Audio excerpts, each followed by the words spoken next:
It's Erev Shabbos Kodesh Parshas Ha'azinu. We are up to the Mishnah of Tzadik Gimel and Aleph, and we have the most extraordinary thesis on this Mishnah, which I'll quote you when we get there, because you don't really see such a thesis in Shas. The Mishnah gives now, we're talking about where a number of women have to get payments, and that's what we've been learning for the last week or so, about the children, how to get payments, and so on. And the last thing we learned about was it wasn't enough assets to divide amongst everybody. How does it work? Who gets what, and so on. Okay, says the Mishnah. What happens? Misha haya nasi shloisha nashim. Somebody's married to 3 women. Bames. 3 women, and he died. So just easier. A, B, and C. Ksuva, and this is the situation. Now, it can't be a normal case, because then what's the problem? Each one gets their share. Ksuvasa shalzu mana. The first one is $100. V'shalzu masayim. The first woman is 100. The second woman is 200. V'shalzu shalosh meis. And the third one he gave 300. He got more and more generous as he got older. The problem is, vein shamela mana. All you have in your assets is 1 mana. So since everybody has a lien on the 1 mana, so it doesn't matter that one of them is entitled to 300 or one is 200. The fact is that regarding the first 100, everybody's equal. So therefore, chalkim b'shava. Everyone gets a third of that mana, which makes sense, obvious. But what happens if there was 200? The one who has a mana is not entitled more than 1 mana. So she only has a claim on 1 mana of those assets. And the other 2 have a claim on the second mana of those assets. The one who is entitled to 200 and the one who is entitled to 300 have an equal claim on the second. So, Hayisham Masayim, Shalmana, the one who has a mana, Nagtelas Chamishim. The one who's entitled to 100 gets half. Now, why in the world would you get half? Why in the world would you get half? She should still be a third. The Gemara is going to say it's an extraordinary case where the one from 200 says to the one from 100, you know what? Regarding your 100, I'm stepping out of it. I'm out of the picture. So therefore, it's only 2 people who are claiming that first 100. So therefore, she's entitled to 50. I was married first. So very good. Rashi asked that question, and Rashi answered they were all done on the same day. If the ksuva, and Jamie raised a very good point. If the ksuvas were written in different days, and whichever one was married first, obviously has first claim.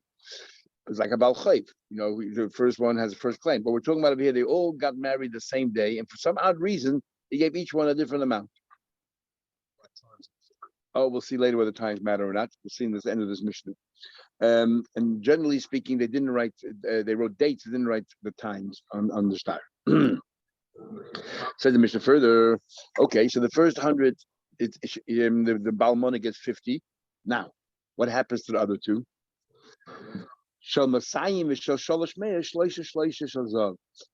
A coin of zav is equivalent of 25 dinar. So what we say is the one from 200, the one from 300. So they both now have an equal claim on the balance of 150. So each one gets half, which is 75. So this one gets 3 zav, which is 75 dinar of silver, and this one gets 3 zav, 75 dinar of silver. What happened? There was $300 there. So the one from 100 is only entitled to a lien on the first claim on the first 100. The 200 the claim on the second 100, and the third 100 is, is the sole claimant on the third 100. So what happens? Again, Shalmana Noitelas Chamishim. The one who is entitled to 100 takes 50. Again, same kind of a case where the one from 200 says, I'm stepping out. So there's only 2 people claiming the first 100, so therefore they're entitled to 50. The Shalmosayim Mana, the one from 200 gets 100. Why the one from 200 gets 100, we'll see in the Gemara. And the Shalshosh Meis, Shishas of 150. So the 150, 150. The Gemara will explain the case there. Because it's a bit odd. The Gemara will explain exactly what happened. Again, at the one from 300 stepped out, we'll see. Yeah, but the one from 300 should get the full third 100, and he's arguing the one from 200, so they should the one from 300 and one from 200 should get exactly the same amount, and then the one from 300 should get another 100 on top of that. That's not what we have here. So the Gemara will explain. Likewise, the same thing we have by Kesuvos is Gimel Shehitilu Lekis, 3 partners that entered into a business geschäft. If one, let's say, gave less, one gave more, that's where we understand right now. Kach hein cholkin. That's how they divide as well. If they split up the partnership, they divide that as well. The Gemara will talk about that. What it means. Does it mean less money input and greater investment, or does it mean that the money devalued or increased value? Okay, that's the Gemara's hope. Okay, let's now the Gemara will go through the mission. Okay, first case, the one who has a claim on 100. Is entitled to 50, it doesn't make sense. Plus of it till the Isla should be 33 and a third. Those are three equal partners. They should divide the 100 equally. It should be a 33 and a third. Amar Shmuel, you know what we're talking about here? Because Seves Balas Masayim Lebalas Mana, the one that has a lien on 200 says the one has a lien on 100. I'm stepping out. I'm stepping out of the picture and the scene, and therefore there's only two people staking a claim on 100, so you're entitled to 50. Says the Gemara, it doesn't make sense. So, then let's go to the next part of this case. What happens to the balance between these two? Each one takes 75. Three zovs, each one takes 3 zovs, which is equivalent of 75. So let the guy from the third 100 say to the guy from the second 100, you have nothing to do with the first 100. The first 100 you said you're stepping out of. So therefore the first person gets 50. I should get 50 of that first 100. The second 100 was splitting because we're both arguing. So I should get 50 plus 50, 100, and you should only get 50. Why were we looking at 75, 75? You said you're walking away from the first 100. And now what we did was we took the balance of the first $150 and we split them between the two. Each one got 25. And then we took another 100 and we split that into 50-50, which makes each one 75. Doesn't make sense. The guy from the 200 says to the guy the 100, I'm stepping out of the 100. I'm not involved in the first 100. I'm taking away my claim. So if he's taking away the claim, who's left on the first 100? The first guy and the third guy. So one guy gets 50 and guy number 3 gets 50. It's not a circumstance where person number 2 steps out of it. Why don't we just deal with the because I guess that's Pashut. But this is Lapoil Limitius. We're trying to work out this is what the mission says, and now we're trying to explain the mission.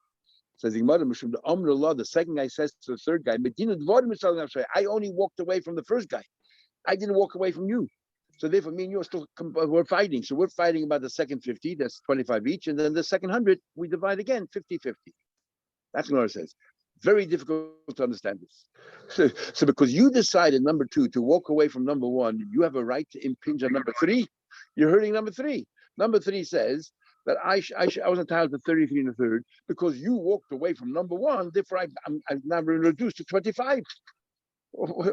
I should be getting my 33 and a third, and you should get the difference between 33 and a third and 50. Now, which is 16 and 2/3. Says Taisus here. Well, there's only little Taisus here. The Amrullah Taisus like near the bottom of the page. The Amrullah Medina Dvars Liga Loy is part is sharper time of the Hamilson. He said the Gemara doesn't have. It's very difficult to understand in Svar. The question we just asked. It's very difficult to understand. So Taisus, where do you find Taisus says I don't understand the Gemara? But Taisus and it makes us feel good, by the way. How many times do you learn the Gemara you don't understand either? And now we're in good company. Taisus, I don't understand the Gemara either. So because of that, other Rishonim learned that it wasn't just guy number 2 who said to guy number 1, I'm not involved. Guy number 3 said the same thing. So 2 and 3 said to guy number 1, we're no longer involved. We in your first half. So therefore he's entitled to third of the first. Yeah, so then, but that's what they want. But then it's a little hard to understand. So why should he get 50? He should get the full 100. If they say have no claim, he should get the full 100. So therefore, we learn Pashup Shat the Gemara that they're not saying we're walking away from the first 100. But otherwise, he should get the full 100. You only get 50. So what's going on here? Very difficult to understand. But it's good, comforting to know. I'm still perplexed with the Etzim Zach. Why go to this bizarre scenario of one of them? Just you have 3. It's like we have Shnei Mochs and Metalis. It's Shleisha. That's all. You have 3 people arguing over the same money. You're right. Okay. Why do we have to throw in a spanner in the works? Okay, let's continue Gemara. What happened? There was 300 there, so the first guy gets 50 because obviously we're still in the same case. But the second guy said I'm not involved. The second guy gets 75, and the third guy and the second guy gets 75, and the third guy gets 75. Says the Gemara, Shalmasayim. So then it says here like this: in this case over here, in the case of 300. We said that the one from the Mana gets 50, the one from the sign gets 100, and the one from 300 gets 150. We're trying to understand why Mr. 2 gets 100. L'chayda, he gets 25 from the first mana, and he should only be getting 50 from the second mana, because he and the third guy are fighting it out. Which he divide in half, 50 from the second 100, 25 from the first 100, because he said I'm walking away from the first guy. So it should be 75 and 125. So what's going on here? Why 100, 150? 75, another guy should get 175. So the Gemara, Shiva the Chamisha the Isla. Amashmu, because Sebes Bala Sholosh Meyes the Balas Masayim. The guy from the 300 says the guy from 200, Ula Balas Mana, Dinu Dvari Ainli Yamachim Mana. I'm not involved at all. In the first. In the Mana. But the guy from the 200 didn't say anything. Therefore, the first 100 gets split evenly, 50-50. And the second 100 gets split between guy number 2 and guy number 3. Because guy number 3 said, I'm walking away from the first 100. So in this case, and this is what compounds the problem, what takes understand in case number 1. So in this case, here, guy number 3 said, I'm walking away. So the first 100 is divided equally between number 1 and number 2, 50 each. The second 100 is fought between number 2 and number 3, 50 each. And then the third one is totally the third person. So therefore, he gets 150, the third person. The second person gets 100, and the first person gets 50. Said the Gemara. She writes, "Mon dinu dvam eni machem b'man." Rabbi Yaakov hab koyd. Mashmei Rabbi Yaakov hab koyd. Sa name Rabbi. No, I'll tell you a whole different shot. The Mishnah. Reisha b'shtei tfises. The Reisha is talking about they didn't take all the properties in one go. They took it in 2 different times. So therefore, because they took it in 2 different times, 2 different occasions, so we focus on each one separately. And what happened? The first time, the naflu shivin v'chamisha v'chazim, only 75 came in. Well, the 3 of them were arguing about 75. Each one of the times was 25, right? And then umeya v'eseh v'chamisha v'chazim, and then 125 came the next time. Now, the one who claimed 100 already received 25. So he's still outstanding 75. So out of that 125 balance, he's fighting about 75. And they're all fighting in that second 75, plus there's another 50 there. So because they're all fighting about 75, they split again equally. So the guy from the money now gets 50, 25 from the first 75 and 25 from the second 75. He gets 50. And then the other 2 split the balance extra 50 or 25 each. So they get 75 each. But Seifa, you have to be a mathematician how couple Seifa, the end over there when there was 300 is b'shtei tzifres. Also there was 2 installments. The naflu shiva chamisha b'chazin. The first installment was 75. The first one was 75. Each one got 25. Okay, right off the mark. Then umasayim v'esem v'chamisha b'chazin. Then 225 came down in the second installment. And because 225 came in the second installment, so the first 75 of that. The first 75, they're all 3 equal. So each one gets 25. So you got rid of the first one, and there's only 150 left. 150 left. Each one now has 50. And there's 150 left. Out of that, so he argues, what do you call it? And so the second 75, they're split equally. So now each one has 100. And now there's 100 left to dispute between the 200 and the 300. So half of 100 is 50 each. Therefore, he has 50 and 100. And the other guy still has 50 extra that hasn't been disputed, and therefore he gets 150. 50, 100, and third guy. So the Gemara Tanya learns, Zu Mishnah's Rab Nosson. All of this is the Mishnah of Rab Nosson. But the Rebbe Yemet, Einani Roid Bosh Rab Nosson Be'elu Ela Chok B'Shava. I don't like this whole thing, and we just divide equally. So in the ratio, he would say they get 33 each, 33 and third, and safer. No, this is what he says. When it comes to shutzes, then we have to think. For Rada, I put in 50, you put in 100. So therefore, the profits, how do we divide the profits? I can understand there should be differences. Here, there's a shibud for me to get $100. That's my shibud. And your shibud to get $200, $300. But the point is, each one of them has a full shibud to get their full entitlement. So therefore, it should be split equally. I don't care if there's $300 worth of fields. Don't tell me I only have a stake in the first $100, and therefore if I end up with 33 and a third, I'm out of the picture. Where's my 100? I'm entitled to $100. So therefore, each one gets 100. So we're talking about a partnership, a business interest. Shmuel says, two people join a partnership. One guy invests 100, one invests 200. So the profits are in the middle. Now we're talking about a case here we didn't make anything up. If we make up, I put in 100, you put in 200, so I get 2/3 of the profit. You get 1/3. Don't talk about, and that's our business. That's our arrangement. Talking about nothing was said. Just made assumptions. If we make assumptions, and when it comes to as far as the profit, the fact that we didn't write it is as if we're saying it doesn't matter how much money I put in. We're going to be equal partners when it comes to the profit. Profit. Omar Rabba says, Rabba, this is only profit. We use that cow for plowing. We're going to rent it out or use it to benefit and make profit. So therefore, the profits is what we're dividing, and we're saying it's even. If we bought it for profits, but it turned out to be that it's not being profitable, whatever it is, so we're going to have to shech the animal and sell the animal itself. So we're going back to our investment. We're now dividing the original investment. We're not talking about profit. Original investment, that should be pro rata. Then if we're talking about profit, then we're equal. But if we're talking about investment, then it should be pro rata. That's what Shmuel, Rabbi says. Comes along Rav Hamnun and says, no. Even the actual investment, we divided equally, because otherwise we should have made something up. The fact that we didn't make anything up means that we divided equally. Says the Mishnah, the question says in our Mishnah, it says, sorry, it's a sefter based on our Mishnah, similar. Two people put in an investment. One guy put in 100, one guy put 200. That's chala emtza. The profits are middle. My love, it doesn't qualify what kind of case. It seems anytime with partners, we did not decide how we're going to divide our partnership. 50-50. Doesn't matter. You put in more money than I did. My love, and Lepoil, we can't do anything with it. We have to divide the investment itself. But you have to the Rabba, Kasha and Rabba. We said that no, the investment is pro rata. It's only the profits. Then well, I know. We show the Charisha, we're talking about a show which is the Charisha, and the Charisha, and what we divide. Even so, since we didn't spell it out, we divide investment itself 50-50. Says the Gemara. Sorry, so Shmuel says no. So Rabba will answer. Sorry, Rabba will answer only if it's a profit. Loi b'shoy lecharisha v'oim lecharisha. Shoy, which is for profits. That's what we divide equally. That's what the scepter meant. That's what the business is supposed to do. Exactly. They went according to plan. Exactly. But so according to Rabba, but if we actually are dividing up the investment itself, then it's pro rata. Says the Gemara. So what are you telling me? If it's for investment itself, my then no each one takes according to pro rata.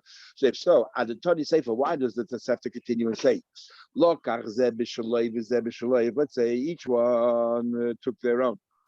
In other words, we made a partnership, but you brought your own cows into the business, and I brought my own cows in the business, and your cow was a $200 cow. And a gesunte cow, and my cow was a $100 cow, which is a schwache cow, can hardly lift anything. And then it says, when these arbu, when they got worked together, mixed together, is then noitul lefima oisav. And there's another way over here. When it comes to the profits here, it's not fair to be 50-50 because it's obvious. You put in a week. In other words, if we both put money in and we buy a business together, the business without my money couldn't work, without your money couldn't work. We bought it together. It's one business. My share of the investment earned more than yours. But yeah, and saying it doesn't matter. But here, if it's two separate investments working, let's say we're partnership, but you bring your own cars in the business, I bring my own car, I have a rental car rental, mine's are lemons and yours are brand new cars, then the profits, and obviously you can charge more for yours than for mine, then the profit should be divided pro rata without even spelling it out. That's what it says there. Now that's a question. He says, why introduce a new variable within the share, within the investment, make a difference whether it's the profits or the investment itself. If it's the profits, it's even, but if it's the investment itself, it's pro rata. Why introduce a new variable that we didn't put it together, buy one cow together, but you brought your own, I brought my own. Says the Gemara, live like at least a bit a day, make a chilik within itself. When are you doing for profit? But if you're talking about the investment itself, then no to be more oisav, but then no to be more oisav. Says the Gemara. When you have the tzvicha, it's like means you can't do anything else with it. That's what I'm saying. It's like you have a business, and the business failed. So you sell So now we're selling off assets. Exactly. So then that's the thing. Rabba says some of the assets. $200 to the asset. You only put $100. Exactly. So Rabba says pro rata, and the Rabba Mun says no. Since we didn't spell it out, it's as if we made up everything is 50-50 down the line. Everything's 50-50. So says the Gemara, no. Rabba says that doesn't bother me. It's exactly what the Braisa meant. When the Braisa says that you introduced new variables, explaining why, if we talk about the investment, we divide it pro rata. And that's what I was saying. When you say divide evenly, when it's the profits. Is nasa kimisha lokach zeh b'shaloi v'zeh b'shaloi. It's as if, just like tantamount, that each one brought their own investment. V'nis arvu, they got mixed up. Zeh noitel fi ma'isa, they mixed together. Zeh noitel fi ma'isa. It's explaining why tak, if we're dividing investments, is pro rata, because it's no different than each one brings a different level of work, and we're not together. So the Mishnah says, Mishnah, this is what we were saying before. The Chain Shloisha Sheitil Keys, three partners who invested in a business. And said pichsu or pichasu or haisiru, if it increased or it decreased, kachen chelki.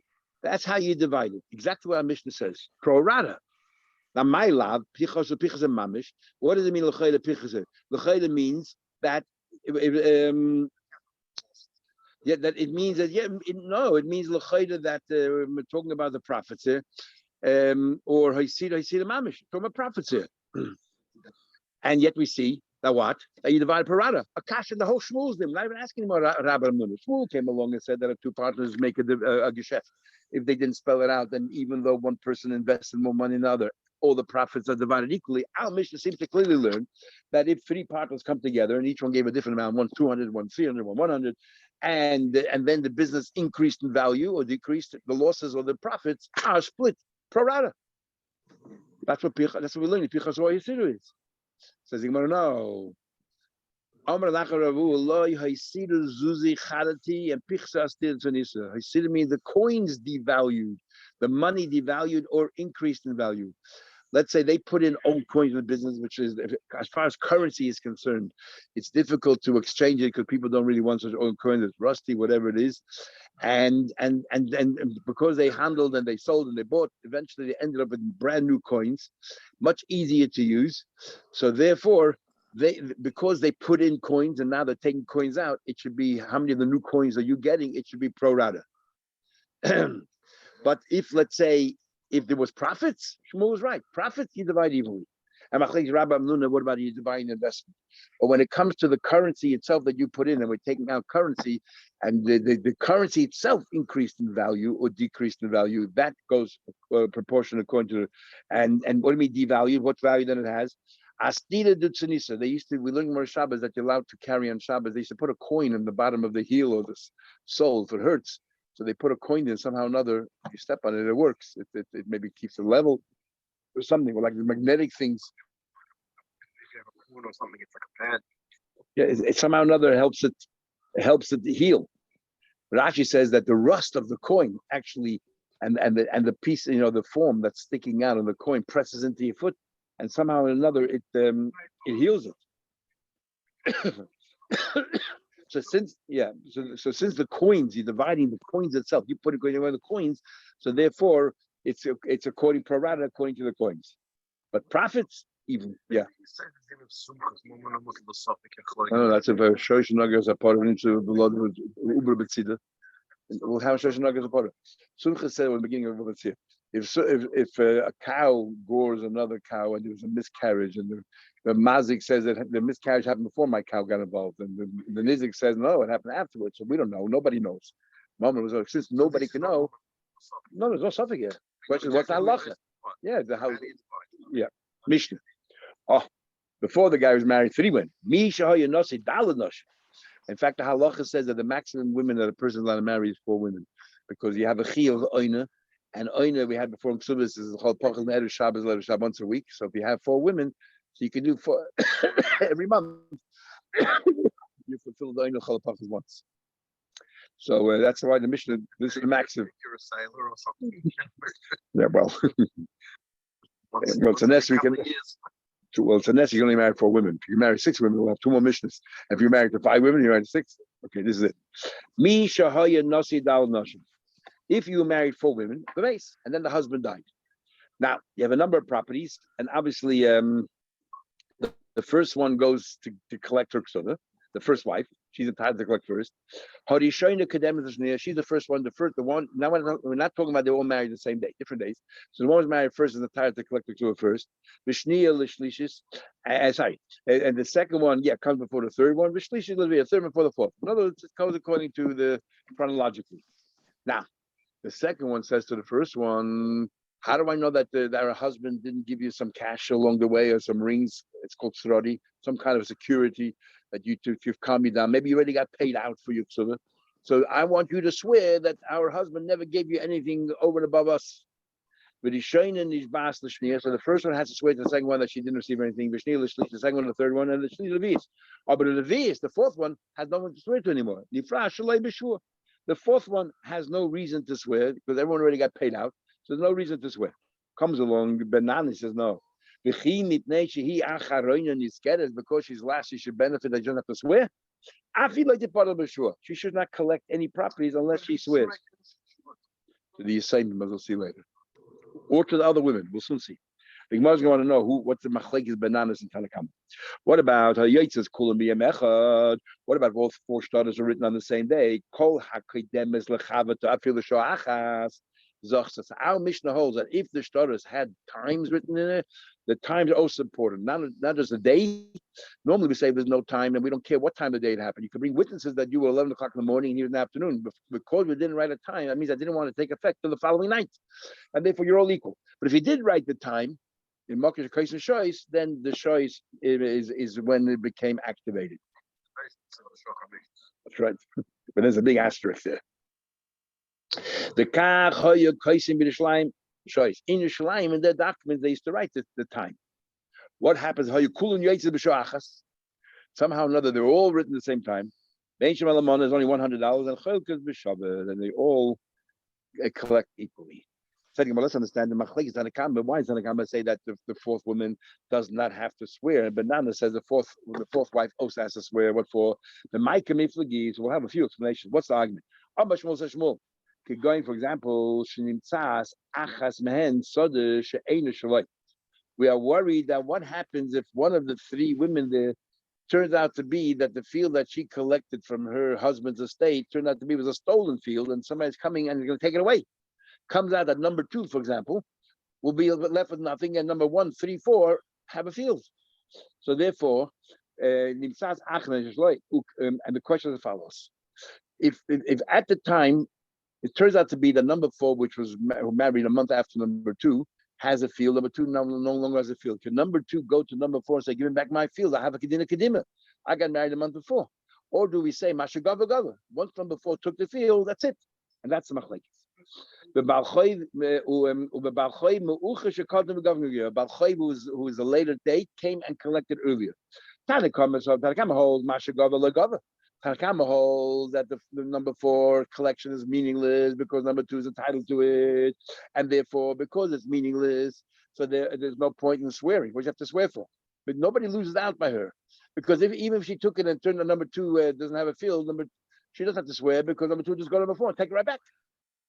However, Banana saw the Banana says that the fourth one, if she took the field, and at the time was all right, and then later it turned out to be that she wasn't entitled to it, and therefore she needs to swear out to number 2. I'm keeping this field because I never took anything from my husband. That's how Rashi learns the Gemara, and Tesis finds it very hard to understand. When you make the fourth person swear, it sounds like she didn't collect it yet. It says in the Mishnah, when she wants to come and collect the fourth field, you're learning that she already had Mashagava, she already has the fourth field, and number 2, knows that she's going to lose the field. So why is the fourth person even taking it? Number 2, just go take it.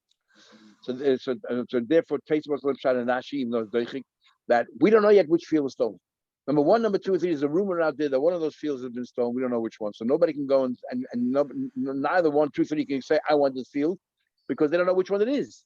So therefore number 4 took it. But if they exactly knew which field it was, before they take it in the first place. And the B'Teis himself, like Pshat, he learns no. Because there's a possibility, not that we know the same was stolen, because there's a possibility that one of them will be stolen. And if the din is that the fourth one has the field and number 1, 2, 3 found out that their field was stolen, they lose out. So therefore she needs to swear right now. Not because we know any field was stolen, just to avoid any problems in the future. That's what Shmuel says. Says the Gemara, Nachman, Amar Bahu. No, Kuli Alma Machigava Loigava. Everyone agrees. Number 4, if she sees the field when number 2 his field is lost. What you claimed is not a No, claim. but Machigava. When she took field number 4, it turned out a month later that she had no right to take it because field number 2, which the second wife took, was not his. It's not considered collecting. You just right back. You know what they're arguing about? Do we say that because she always thinks I might lose this field, why should I invest any money and time in this field? It could be one of the other fields will be stolen, and therefore, why should I mention taxi means will get pale? I'm going to let the field fall apart, and therefore, Tanakama says, the bananas are worried. Therefore, you play a game with her. You make her swear, so she feels, I swear, that means I'm going to keep this field, even though it's Baba might. You make her swear she got nothing from her husband, and therefore she'll invest money in the field. I'm not worried about it at all. And this makes more sense according to Rashi, who says that there's already a rumor that there's abound that a field was stolen. There's no rumors at all. Why would she think that the field would be taken away? I mean, why would you think that far ahead? Every field you buy is a risk, maybe will taken away. But at Kozman, there's no rumors. That's life. Life is full of risks. Abaye says, this is what you ask for who you spring to. The Abaye Kshishi Kibanayu. Different Abaye. Abaye the Kshisha, there's a difference. The Tanya Abaye Kshisha, Abaye, the old one, learned, Yisaimim Sha'amru Gedolim. The ain't Tzorach Lem Miktan. When we say that you want to collect a Ksuvah from Yisaimim, you have to swear. We're not only talking about little orphans, minors. We're talking about even adults, because they don't really know what their father did, what they didn't do. Therefore, even for adults, you have to swear. So Tanakama, less by Tanakama, nothing to do with what we said before about a stone field.